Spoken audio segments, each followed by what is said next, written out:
Welcome dear student. Today I am going to talk about the Norma lateralis. So in the previous video I have already talked about that there are 5 views of the skull. The superior view is called the Norma verticalis. Here you can see this is the superior view. In the frontal view is called the Norma frontalis.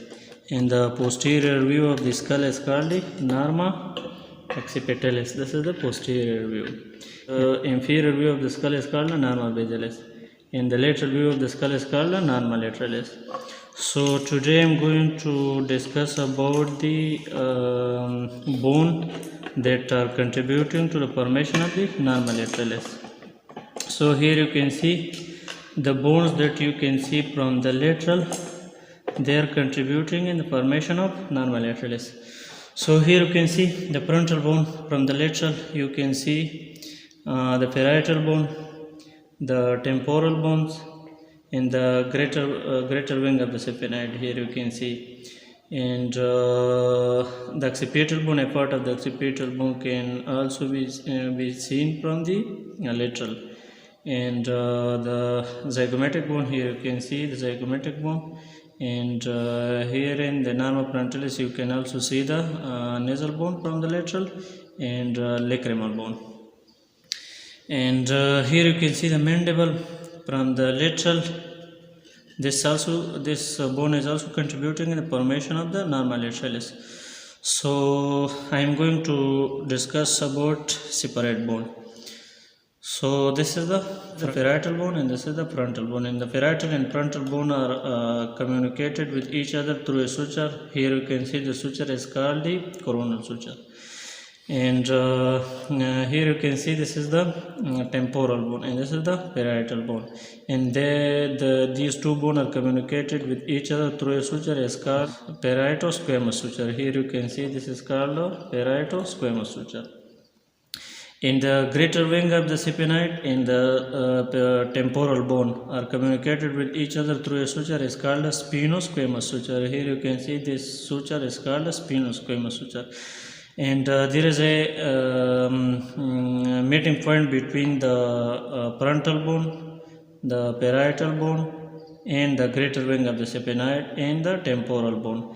This meeting point is called a terion. Here you can see this is the meeting point between these bones. So the temporal bone, here you can see this whole is called a temporal bone, and this part of the temporal bone is called a squamous part of the temporal bone, and this is the mastoid part of the temporal bone. And here you can see there is a meatus. This is called a external acoustic meatus, which is formed in the temporal bone.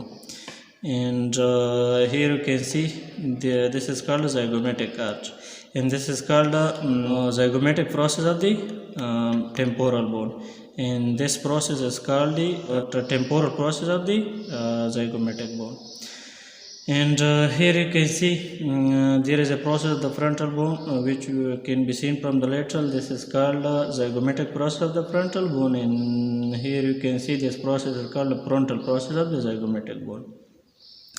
And so this is the tympanic part of the temporal bone, and this is the articular tubercle. Here you can see, and this is the mandibular fossa through which the head of the mandible is articulated and form the temporomandibular joint. So here you can see this is the nasal bone which can be seen from the lateral, and this is the lacrimal bone. And here you can see this part of the mandible also contributing to the formation of the Norma lateralis. Here you can see this is the head of the mandible.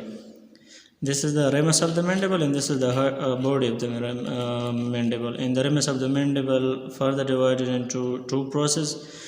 One is the condylite process. Here you can see this is called a condylite process, and this is the coronite process. And here you can see this notch in between the coronite process and the condylite process is called the mandibular notch.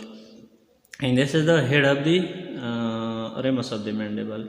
Here you can see this is the neck of the ramus of the mandible, and this is the ramus of the mandible, and this is the angle of the mandible. Here you can see, and a part of the body of the mandible is also contributing to the formation of the Norma lateralis. So this was all about the norma lateralis. So thanks for watching the video.